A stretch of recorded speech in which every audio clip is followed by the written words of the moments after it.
Boa noite.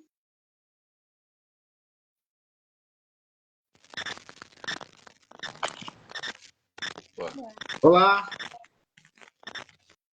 Tudo bom, Catalina? tudo jóia? Oi. Boa noite. Beleza, boa noite, boa noite. Tudo bem? Bem, beleza. Vocês me ouvem bem? Tá em ordem o áudio?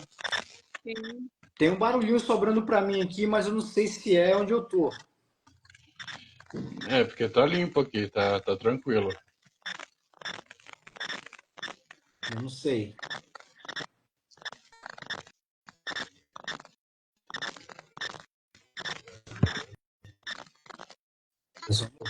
Opa,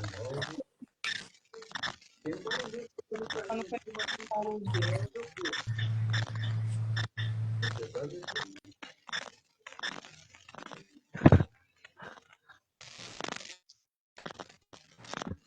vocês estão me ouvindo bem aí?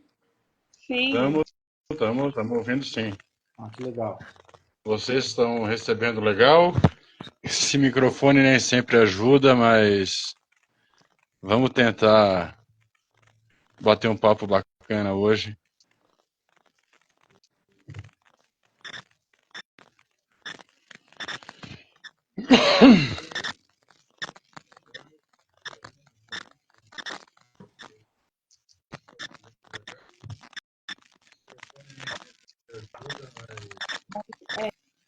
Boa noite para vocês. Eu estava tentando achar o perfil do Júlio, não estava conseguindo achar, mas se ele estiver online, eu vou pedir para ele me mandar um convite. Tá bom? Boa noite. Então, eu vou começar a live, vai começando, daqui a pouco a gente tenta conectar o Júlio também. Vou pedir, então, para vocês se apresentarem, a gente está recebendo aqui o Joaquim Lima e o Rodrigo, né, que vão falar sobre o canal do YouTube, de filme. Aí vou pedir para vocês irem se apresentando, tá bom? Fica à vontade para falar. Legal, boa noite. Primeiro, obrigado pelo convite. Foi em cima da hora, mas deu tudo certo. É um grande prazer estar conversando com vocês, estar aqui conhecendo o trabalho de vocês mais a fundo. Bom, o Assuntando, para a galera que ainda não conhece, é review de filme, review de série, mas nada de apontar se isso é bom ou ruim. Na verdade, o canal eu divido a minha experiência de como foi assistir aquela obra com a galera que acompanha o canal. Então é bacana porque a obra, seja cinematográfica, ela bate muito particular para cada um, né? Cada um tem uma experiência muito diferenciada. E é basicamente isso que a gente faz ali. Esse é o diferencial do canal e vem dando certo. Que legal, Sim, que legal. da hora. Bom, gente, Aí boa agora noite. boa noite. Prazer estar com vocês aqui também, dividindo esse espaço, conhecendo um pouquinho do trabalho de cada um. Para mim também foi bem assim, caramba, quase não dava, né? Porque eu sou de Recife, mas eu tô aqui hoje no Rio, tô aqui na casa de amigos, vim fazer algumas coisas pro lado de cá também. E aí, quando ela me convidou, eu falei, nossa, eu vou estar no Rio, vai estar uma correria, mas vamos lá, vou topar, tava sempre, né? É sempre bom fazer amigos e conhecer um pouquinho do trabalho de cada um. Eu sou músico, né, empreendedor, e estou lançando ainda meu primeiro livro, tá ali na editora, estamos fazendo os últimos trâmites ali, e, nossa, eu estou ansiosíssimo para ver ele já no formato físico e mostrar um pouquinho, né, desse trabalho para todo mundo. Então, felicidade enorme estar aqui com vocês, conhecendo um pouquinho do trabalho de cada um. Ok.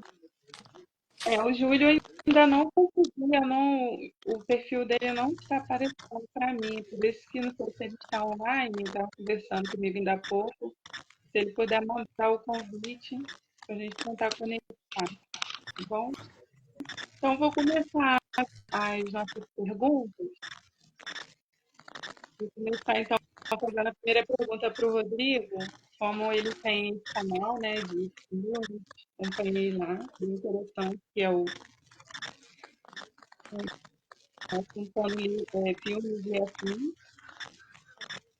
Eu queria perguntar, quando você cria o conteúdo digital lá para o canal, como que você faz para ter um conteúdo de qualidade? Como que você pensa? Você já sabe o que você vai produzir, que filmes que você vai abordar, né? Eu vi que você convida também outros amigos para dar opinião lá, né, dos filmes.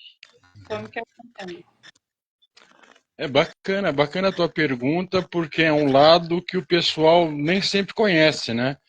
Tem um trabalho de pesquisa, tem um trabalho de eu ver o que a galera está querendo assistir, o que a galera está mais afim de conhecer, mas eu não vou muito pelo hype, não. Eu vou mais. Tanto que tem alguns filmes nostálgicos lá, tem filmes da década de 80, da década de 90. Eu resgato filmes que, para mim, ou são muito bons ou são muito ruins. Os medianos acabam passando. Nós temos um quadro interessante lá que o inscrito faz a indicação. Então, muitas vezes eu trago o filme que o meu público pede para que eu revisite ou para que eu conheça.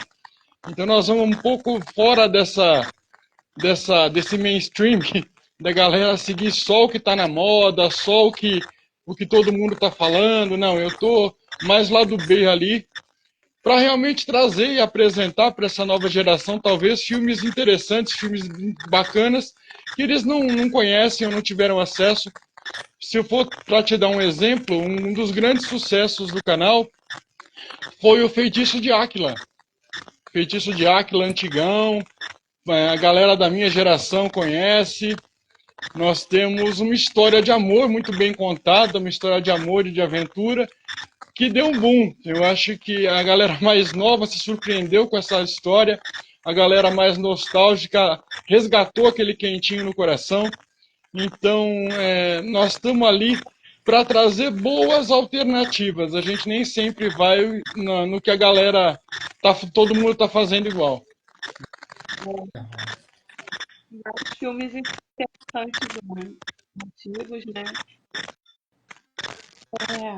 Eu queria perguntar para o Jota, que ele vai lançar um livro ainda, né? Que o nome é Até o Fim, que é um Isso. romance de época. Ainda não foi lançado, né? Mas como que pode falar um pouquinho sobre isso?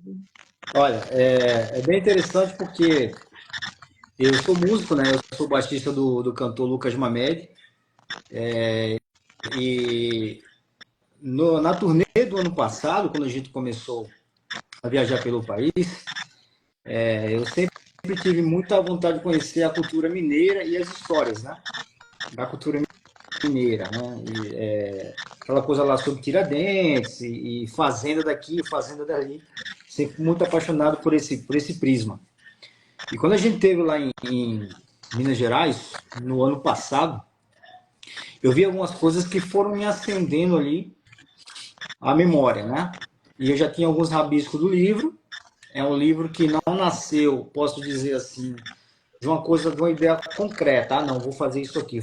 Foi um livro que eu fui acompanhando as nuances, ia pensando as coisas, né, meio que de improviso, e ia acompanhando as nuances do livro. Então, quando eu parei para entender o que eu estava fazendo, né, já estava bem envolvido com a história, então a coisa foi acontecendo muito natural. Muito natural. Então, só para dar um spoiler aqui, acho que vale ressaltar essa parte, é um drama bem louco, assim, de uma mãe, né, que casa com um fazendeiro, ele promete tudo para ela, e tem 4 filhos, ela tem 4 filhos com ele, só que todas as vezes que ela dava luz, ele fazia com que tinha que dar a criança, né? Tinha que dar a criança porque ele era envolvido com algumas coisas obscuras, ou seja, ele também já tinha uma noiva, que era francesa, ele casa com outra pessoa, mas tinha um compromisso com outro, e depois que essa pessoa que casa com ele, né, que tem uns filhos com ele, descobre essa falcatrua, ele prende essa pessoa na fazenda, né? Ele prende essa pessoa, né? E essa pessoa sabia de muita coisa dele, e ela vira empregada da casa. Então, dá os filhos, e ali eu fui desenvolvendo uma história, ficou muito cativante, as pessoas que leram O esboço do livro ficou bem legal, assim, né? E dá vontade realmente de continuar a leitura. A gente fica meio que preso à leitura. Então eu sempre tenho esse olhar meio que, não de escritor, mas me ponho sempre no lugar do leitor, né? Para entender realmente a história, como ela foi feita, como foi desenvolvida. E estou suspeito em falar, porque eu fui que escrevi, mas foi uma coisa muito realmente assim cativante, posso dizer assim. Você fica preso pela leitura, né? Então foi uma coisa feita de muito improviso, mas que no final realmente ficou uma coisa muito legal. E eu espero que todos que venham a ler, que curtam, que gostem.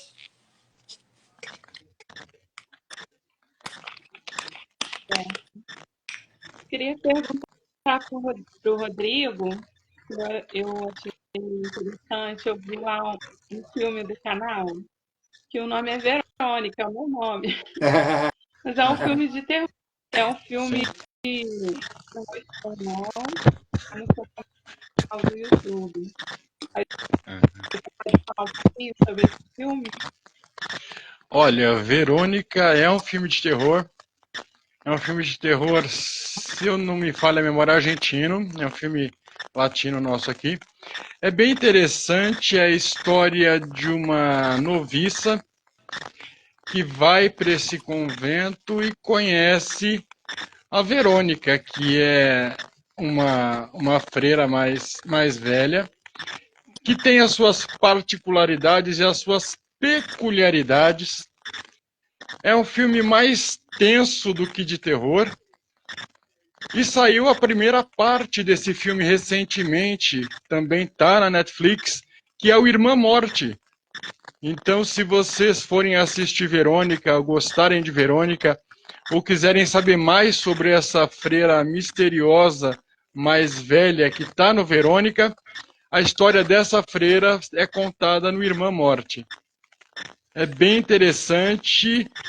Não dá para gerar pesadelos, mas vai deixar você na pontinha do sofá em algumas situações.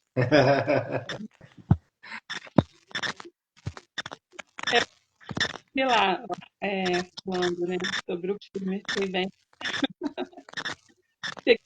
Quem gosta de filmes de terror, né?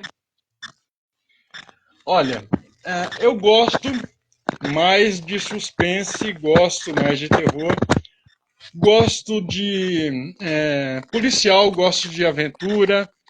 Eu sou um mexidão, assim como o meu gosto para música, o meu gosto para literatura.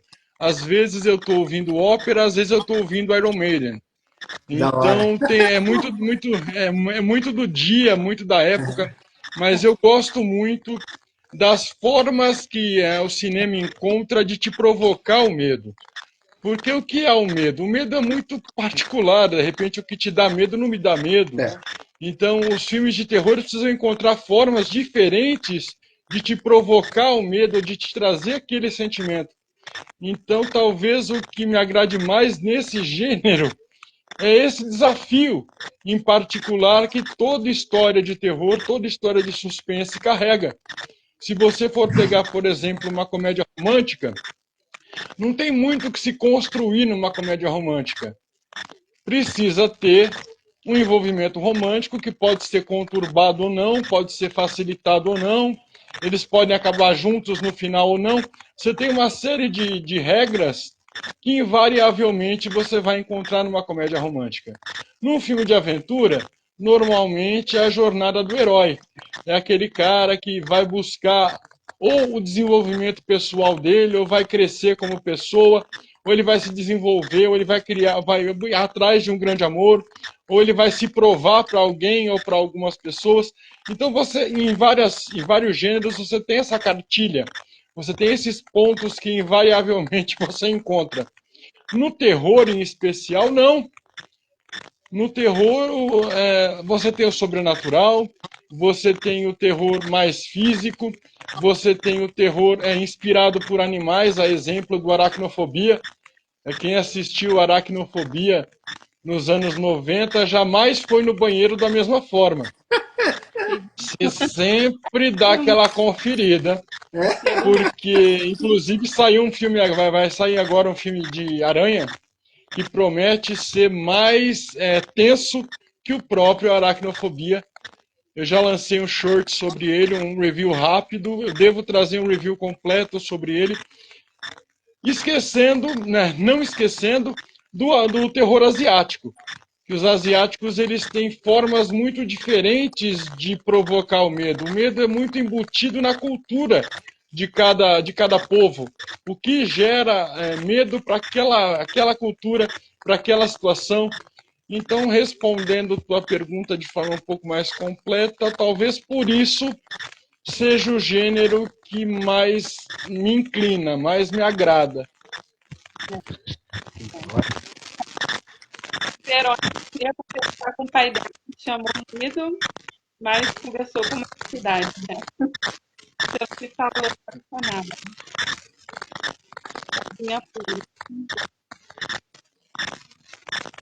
vamos perguntar pro Jota.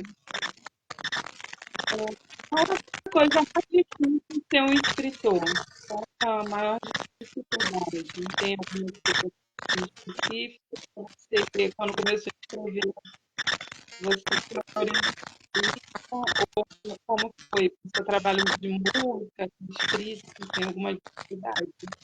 Tá travando um pouco para mim o áudio, mas é sobre dificuldade, né? As dificuldades que eu encontrei de ser escritor, não é isso? Sim. Bom, eu sou ex-professor, né, de língua portuguesa e língua inglesa. Eu passei, acho que uns 8 anos, mais ou menos, em sala de aula. E eu já vinha do cotidiano, né, do dia a dia, de dar aula. Então, assim, eu sempre gostei muito do que fiz. Mas aí tinha outros planos, eu precisava de mais tempo para desenvolver as coisas que eu gosto, tanto na música, quanto na questão do empreendedorismo, que não tem nada a ver nem com escrita, nem com música, é um outro ramo. Mas, assim, eu nunca encarei, porque às vezes as pessoas entram para uma determinada área da vida e elas só realmente visam, se tiver uma coisa, tiver lucro, né? Vou vender muito livro e tal. Então, assim, eu sempre fui apaixonado pela coisa, independente se ela me desse lucro ou não.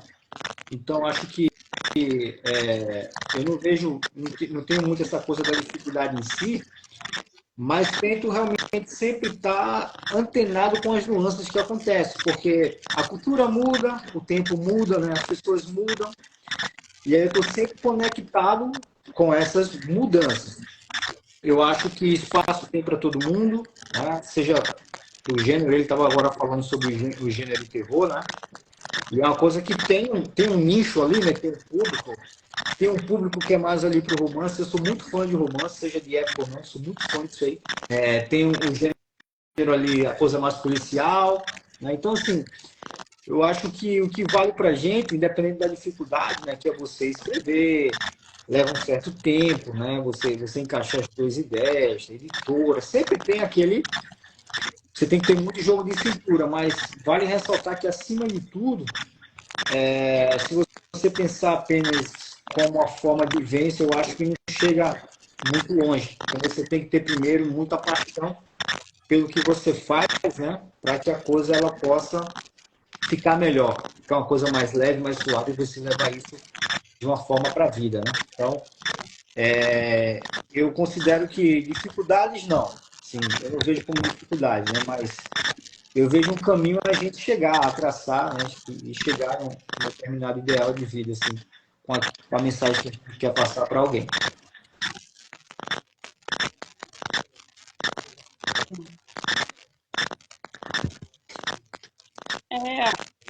Eu queria perguntar para o Rodrigo.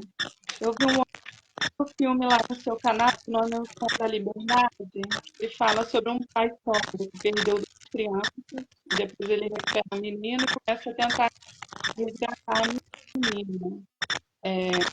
Queria que você falasse um pouco sobre essa desse filme, se tem alguma parte que você achou assim, que é a realidade ou coerente com a nossa realidade. Verônica, eu perdi o nome do filme, picotou um pouco. Você pode dizer de novo, fazendo favor? Posso? O Som da Liberdade. Ah, O Som da Liberdade. Som da Liberdade gerou toda uma polêmica. Som da Liberdade é um filme pesado, é um filme que não é para todos os públicos, mas ele tem uma mensagem muito impactante, uma mensagem muito importante.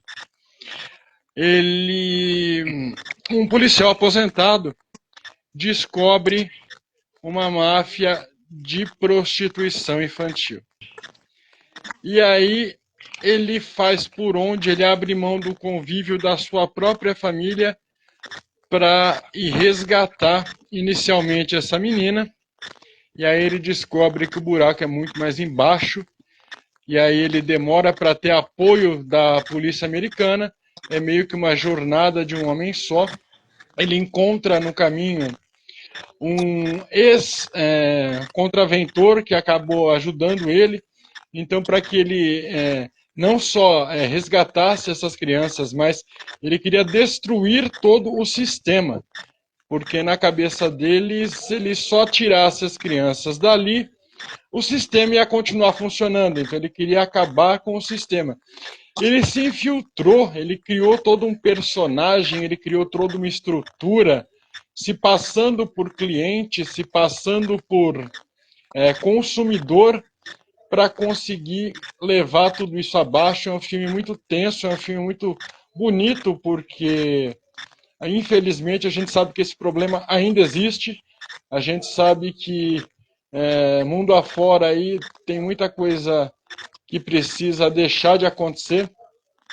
E esse filme, o Som da Liberdade, é a jornada desse policial. Então, se você gosta de filme mais emotivo, de filme com uma mensagem interessante, eu recomendo que você assista. Agora, já assista com um lencinho do lado, já assista preparada para dar aquela lubrificada no olho, porque o filme realmente é emocionante. É um filme baseado em fatos, ele não é uma história de ficção, realmente aconteceu.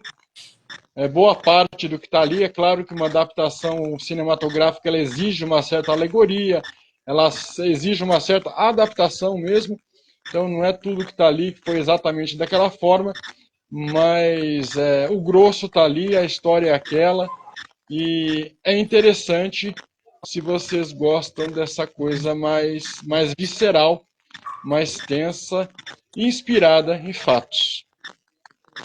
Já um adendo, antes de você continuar, Verônica, porque infelizmente eu falo demais, vocês me desculpem por isso, é um péssimo hábito que eu preciso tentar corrigir. Assim que o livro ficar pronto, eu faço questão de conhecer essa história, de conhecer essa obra.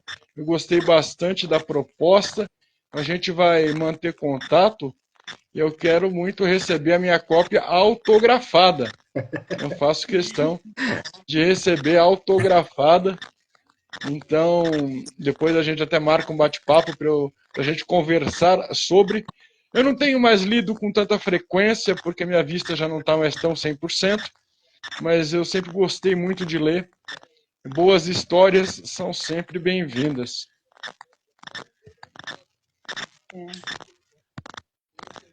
Jota, como foi o seu processo criativo? Você criou alguma rotina para escrever? Como que veio na sua mente o personagem? Algum lugar que te ajudou a escrever? Como foi? Olha, aí realmente foi um problema.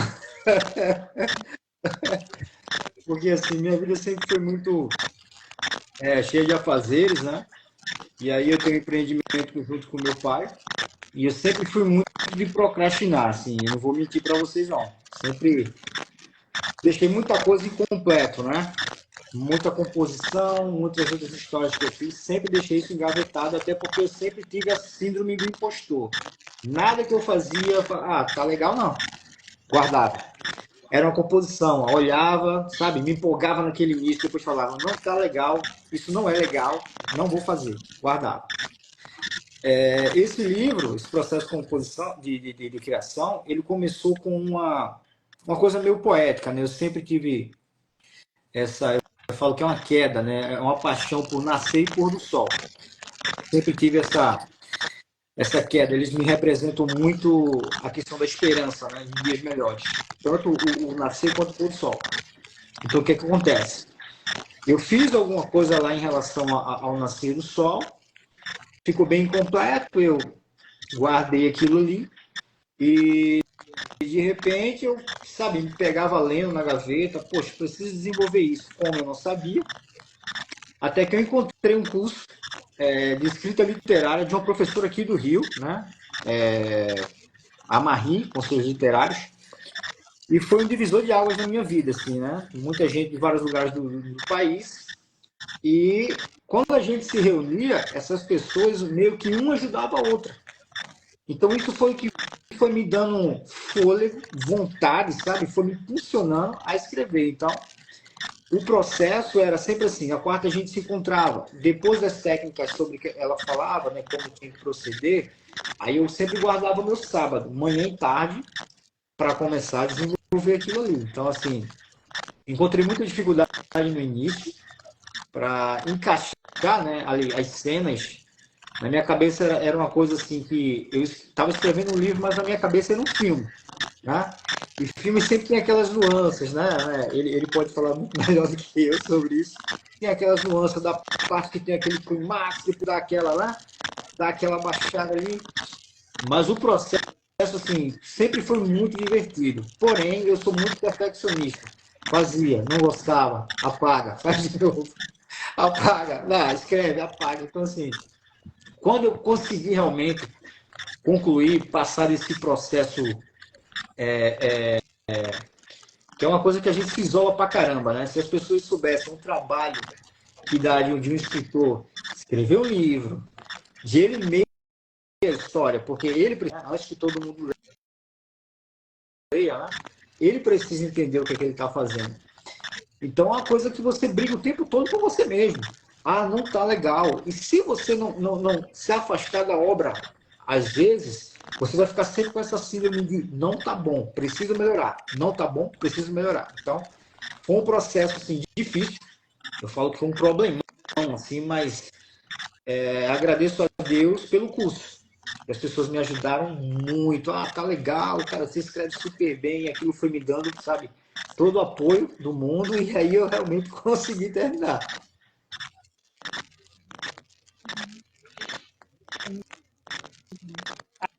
A sua maior apoiadora, no caso, foi essa professora, né? Isso, Qual o a nome Marie, dela né? mesmo? Maria. Chama Marie, é do Conselhos Literários. Vocês podem procurar aí, Conselhos Literários. Super gente boa, sabe? Ensina muito bem. E várias outras pessoas também escreveram, estão escrevendo livro depois de a gente ter feito esse curso. Assim. A Marie é uma pessoa que além da aula, né?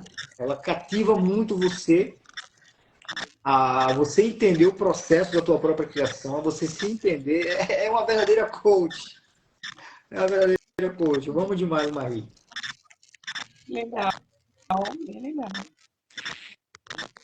Rodrigo, do que você mais Diga. gostou no filme Doze Macacos, de 1995?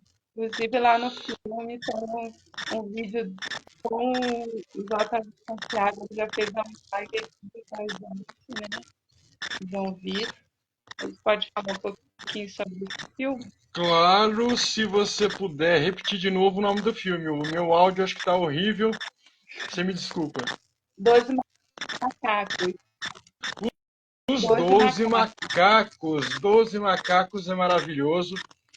Inclusive tem uma série derivada, saiu um seriado dos 12 macacos, que eu também recomendo. 12 macacos é distópico, 12 macacos ele lembra o Ouroboros porque ele começa onde termina. Você imagina que deu tudo errado, você imagina que o que sobrou da humanidade está tentando sobreviver como dá, e eles descobrem uma forma de mandar um pessoal de volta para descobrir quem disseminou esse vírus, evitar que esse vírus entre em contato com a população e acabe nesse pós-apocalipse que é os 12 macacos. As atuações estão muito boas, todo mundo muito fresco. Você tem Brad Pitt, você tem grande elenco. E os 12 Macacos dividiu opiniões. Eu conversei com muita gente que não entendeu, eu conversei com muita gente que não gostou, e eu conversei com muita gente que assistiu várias vezes. Uma dica legal que eu dou pro pessoal lá é assista o filme, não deixe o filme te assistir. Então, se você vai assistir um filme, deixa o celular de lado, aquela história, procura entender. Não entendeu? Assiste de novo, ou então conversa com algum amigo sobre aquela história. É sempre importante você assistir o filme, não o filme te assistir. E os 12 Macacos é justamente isso. Você precisa prestar muita atenção, porque nada está ali por acaso. As pessoas que... eu não gostei do filme. Por que você não gostou? Eu não gostei porque eu não entendi. Por que você não entendeu? Porque eu não prestei atenção. Bom, isso serve para qualquer consumo, seja literário ou seja cinematográfico. Se você não lê com atenção, você perde um trecho da história.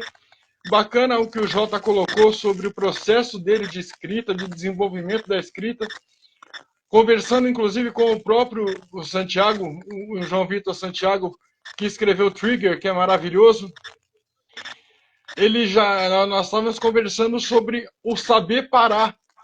Esse que é o principal problema, porque toda vez que você vai revisitar a sua obra, você vai reler a sua história, você imagina que isso você pode melhorar, aquilo você pode colocar diferente, você não sabe a hora de parar. E aí, justamente por ser muito autocrítico, muitos pontos que o Jota colocou, eu também tenho no meu trabalho, eu também sou perfeccionista, eu também sou chato. Muitas vezes para todo mundo tá ótimo, mas se para mim não tiver ótimo, não tá ótimo. Eu sou bem chato, por isso eu me identifiquei bastante com o processo todo que ele narrou para nós. E isso acontece, pessoal, não só na literatura. Eu acho que são traços de personalidade que aí elas atacam a gente na área que a gente tiver que atuar. Verdade. O Adilson está falando, quem gostou dos 12 Macacos, ficou errado e não entendeu. Aí o JB está falando. Verdade. Um grande amigo, um grande incentivador do canal, um grande apoiador do canal. Tá com um podcast maravilhoso também, lançou um podcast recentemente com muita coisa interessante, muita coisa inteligente. Valeu por prestigiar. Jota, qual o conselho que você daria para os próximos autores? Quem quer começar ainda, qual o conselho que você daria? Olha, o primeiro conselho é você vencer a si mesmo. Que é a coisa mais difícil que tem, tá? A crítica, ela vai sempre existir, né? A destrutiva e a construtiva, isso não tem para onde fugir, tá? Vão sempre existir, você tem que estar muito aberto a isso. Nem todo mundo vai gostar daquilo que você faz e tá tudo certo, ninguém é obrigado. Mas o conselho que eu dou é você vencer a si mesmo. É a primeira coisa. Acreditar que o seu trabalho vale a pena, né? Acreditar em você mesmo. Que é uma fase meio sombria assim de quem escreve, até porque autor, né, ele se isola muito para poder ter um pensamento, né? Na semana passada eu estava lá em Itaipava, né? Conheci algumas coisas ali do Itaipava, eu esqueci o nome do outro lugar agora. Esqueci, deu um branco, mas estava em Itaipava e era um local lindo assim. E quando eu cheguei, né, o silêncio, a natureza, e sempre quem escreve se isola muito e consegue ver coisas, poesia, consegue sentir coisas que talvez uma pessoa que não escreva não sinta, não consiga ver. Então, para que você sinta essas coisas, né, tenha esse olhar atencioso, se é uma flor, se é uma rosa, se é um pássaro que você vê, uma montanha, então tem que ter essa sensibilidade. Então, assim, eu acredito veementemente que não há fórmulas. Ah, você vai entrar para um certo curso, você vai aprender técnicas, mas existe a inspiração. Quando você está inspirado, é você. Então, assim, você tem que vencer a si mesmo. Então, o conselho que eu dou é ter essa sensibilidade, né? Procurar ler coisas boas dos grandes mestres, mas, acima de tudo, você ser você. E isso é o que é mais difícil, você vencer a você mesmo e começar a colocar as suas ideias em prática, porque isso aí é uma coisa que você vai desenvolvendo aos poucos. Escreve as primeiras coisas, né? Escreve o primeiro livro, escreve a primeira poesia, escreve uma crônica ali, outra coisinha, e aí a coisa vai, você vai se entendendo assim mesmo. Então, é um processo que você tem que ter muita paciência consigo mesmo.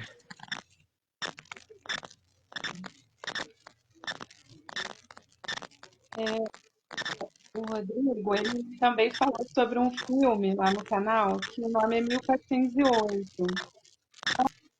É um filme que todos morrem no quarto, esse quarto, né, que é o 1408, um jornalista fica ali para escrever no hotel. Esse filme é de 2007, e eu procurei na internet porque ele também é baseado no conto homônimo de Stephen King. E o próprio King se baseou também em reportagens do parapsicólogo Christopher para escrever, porque devido ao fato de o mesmo investigar o quarto mal assombrado no hotel Del Coronado, na Califórnia. Aí você pode falar um pouquinho disso? 1408, inspirado, como você colocou, no mestre Stephen King. Eu li o livro, eu conheci a história pelo livro. O filme é maravilhoso, John Cusack está muito bem, é inspirado realmente em fatos, mas eu acho que está bem diluído isso, né? Porque o King se inspirou e aí inspiraram no King. Agora, vocês imaginem que esse repórter, que ele é um repórter que ele gosta de visitar lugares sobrenaturais. E aí ele ouve falar desse hotel, desse quarto, e fala, bom, vou passar uma noite aqui, vou gravar como é a minha experiência e vou depois desenvolver o meu trabalho em cima disso. Ele chega na recepção e falou, reservei o 1408, e o cara falou, não, eu te deixo ficar em qualquer outro quarto, mas nesse você não vai ficar. E aí começa essa briga já na recepção. O pessoal do hotel não quer liberar o quarto para ele, ele faz, consegue entrar no quarto. Muita coisa aconteceu naquele quarto, é um quarto que carrega muitas experiências, muita tristeza, muita amargura. E nesse quarto ele também começa a confrontar os próprios demônios, os próprios medos, os próprios traumas. É um filme complexo, porque embora ele tenha uma narrativa mais simples, é um cara num quarto mal assombrado.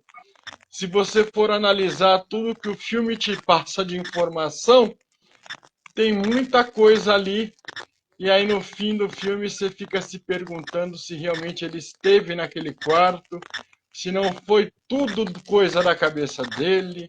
Mas não de uma forma ruim. O filme tem um desfecho, o filme tem um começo, meio e fim. Aproveitando a oportunidade, complementando uma pergunta que a Verônica me fez no começo do nosso papo, eu normalmente, Verônica, assisto 2 filmes por dia. Todos os dias. Então, meu mês é uma média de 60 filmes.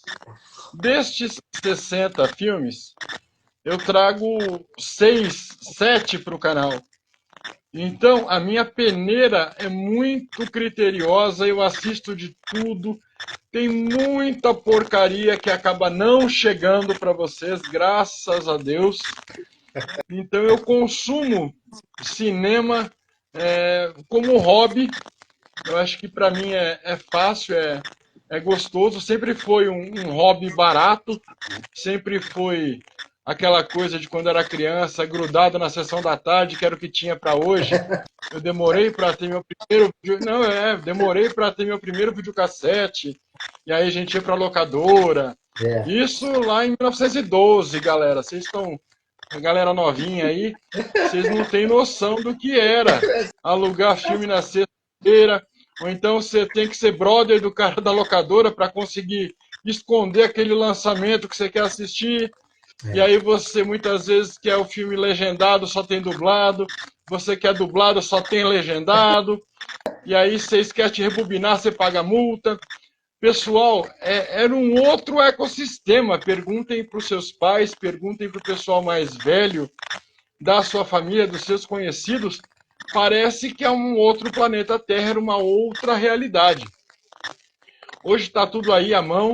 Hoje você tem excesso de oferta. Muitas das pessoas reclamam, eu abro o meu streaming favorito, eu fico 20 minutos procurando o que assistir, e aí a hora que eu vou assistir, eu assisto 20 minutos e perco o interesse. Hoje a oferta do que assistir é tão grande que acaba, ao invés de facilitar, dificultando todo o processo. Isso mesmo. Bem, eu queria perguntar para o Jota se já tem alguma previsão do lançamento do livro. Eu também quero saber. Ó, eu estou nesse processo aí nesse processo com a editora, a gente está tendo que consertar algumas coisinhas, tá? Como a história se passa numa fazenda, tem todo aquele linguajar, né, da antiguidade, né? Assim, a gente está tentando consertar algumas coisas que eles pontuaram. Então, assim, eu acredito que agosto, setembro, por aí a gente tá com ele em mãos, tá? Eu recebi a capa, não vou divulgar agora, mas vou soltar alguns spoilers aí no meu Instagram. Mas quando eu olhei a capa, sabe aquele livro que ele já te abençoa pela capa? Não que às vezes a gente, né, julga pela capa, às vezes é bom, às vezes é ruim, mas a capa dele, assim, quando, sabe, a pessoa foi lá na minha mente e leu assim o que eu queria, e foi uma coisa absurda, assim. Então, ficou muito bom a capa, e o conteúdo tá legal, mas a gente tá ali, né, tentando deixar da melhor maneira possível. Então, acredito eu que agosto ou setembro a gente tá com ele em mãos. Para a live, eu queria perguntar se vocês querem deixar alguma frase, alguma citação de filme, fica à vontade, para vocês falarem. Agora, a gente Eu só tenho a agradecer, primeiro, pela companhia de vocês, pelo convite, Verônica. É muito agradável conversar com vocês, conhecer o trabalho do Jota. Eu quero muito esse livro, eu quero muito ver o que a mente criativa dele e as técnicas que ele desenvolveu construíram em termos de história. Eu já quero o primeiro, já quero o segundo. Filmes, tem muita coisa legal por vir, tem muita coisa legal saindo. Então, se vocês querem dica do que assistir, vocês querem dar uma olhada se vale ou não, ou do que se trata uma determinada história, eu convido vocês a conhecerem o Assuntando. No meu perfil, eu tenho um link, está na bio, então se inscrevam no canal, conheçam o material. Eu tenho quase 800 vídeos lançados lá, então tem todos os gêneros, todas as décadas, todos os estilos, para que vocês possam escolher o que assistir e depois de debater com a gente. Gostoso depois que as pessoas assistem o filme, assistem o review, nós vamos conversar nos comentários o que eles acharam, o que eles entenderam. Então, essa troca de experiência é muito válida e é muito interessante. Eu incentivo bastante que isso aconteça, porque aí as pessoas extraem o melhor de cada história. É muito, muito bacana essa galera reaprender a assistir um filme, reaprender a entrar na história e conversar a respeito dela. Uma coisa que eu não gosto e tem muito na net, mas eu sou chato, então eu posso falar que eu não gosto mesmo, é esse negócio de final explicado. Entenda o final. Meu, se você não entendeu o final, assiste de novo. Vai atrás, de repente você não é o público-alvo daquele filme. Ou de repente aquela história exige uma bagagem de referência que você não tem. Agora, eu tirar a minha conclusão com base no que alguém falou que é bom ou ruim, não é legal. Desculpem. E tirando a dúvida de vocês, muitos de vocês já viram, é café, tá? Quem me conhece sabe que eu tomo muito café. Tô aí. Então, estou tomando café durante o nosso papo. É café, vocês podem ficar tranquilos. O Cordeiro tá parabéns aos entrevistados e a você, Verônica. Muito obrigada, Thaís, pela participação aqui na live. Conte sempre comigo. Sempre que você achar que cabe a minha participação, é só convidar. É um grande prazer estar com vocês. É. Quer deixar alguma mensagem também, Jota, para os leitores? Alguma frase? Bom, alguma indicação? primeiro agradecer, né, a você pelo convite. Muito obrigado. Prazer estar te conhecendo. Ao Assintando, né? Já virei fã. Vou lá seguir Grande ele Jota, é também, né? nóis. Para estar sempre aí atualizado do que está acontecendo. Ele falou muita coisa, né, que lá atrás acontece realmente. Eu sou dessa época, né, que a gente tinha só a sessão da tarde ali para conseguir as coisas legais. Muito da hora, um prazer conhecê-lo. E, cara, eu Tamo acho que junto. o nosso Brasil é um celeiro de muita gente boa, né? E eu convido, né, desafio até as pessoas que têm essa síndrome que eu tenho do impostor, né, de achar que a sua história não está legal. Cara, paciência consigo mesmo, o processo é difícil, mas o resultado é gratificante. Então, parabéns para todo mundo. E eu torço aí para que cada escritor ele se encontre na vida, né? Se encontre mediante suas histórias, cara. E vamos para frente. É isso aí. Quero agradecer também por vocês terem aceitado o convite, tá, de hoje. Tudo de bom para vocês, muito sucesso lá no Obrigado. lançamento do seu livro. Tá bom? Para todos nós, Verônica. Muito obrigado pela atenção. Uma boa noite para vocês. Boa noite. Tchau, tchau. Uma ótima Gente. noite. Obrigado. Valeu. É nozes.